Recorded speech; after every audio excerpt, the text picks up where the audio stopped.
tuwiron. Bagong setup ni Elburns. Di Dusi.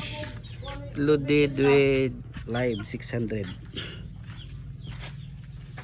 Palit ko kung ubit kanina dito. Unsa man? Para makuha na kong tuwi. Makuha lang tuwi ron kusog na kami yung tuwi. Mo man isa una katong didto mo pa ni. Oo, pero kinira sa ka-channel lang gigamit karon kay tuna ni. Do ka channel na na. Oo, sa una kay karon to sa Ag una. pikas mo kuan ba na? Oo, mo. Para masiguro ni ba ako lagi. Ni masubit sa. Abi kog si E5 ni si E3 ra din eh. Si Tre ra ni. Try lagi na ko ron kay Si ni. E3 sa sub. Ni masubit ya. Kibler sa mid high. Ni masubit pwede na kuno na isang ikuan. Tuwi. Ako na nang gituwi ron. Tingnan mo dito. Di pa buto ta. Grabe medyo init mo pud diri dapita. Hindi ano ang siling pa ni? Ha? Siling pa rin. Ay, pero okay ra manggawas na sad to. Elbers gapon eh kay mo may digital mix na may tatak lagi ko ano.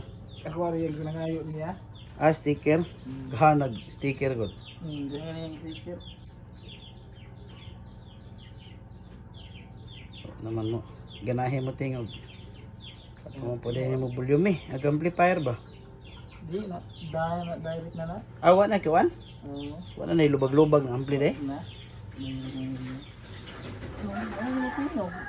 Ano mo kapatinog ano yun?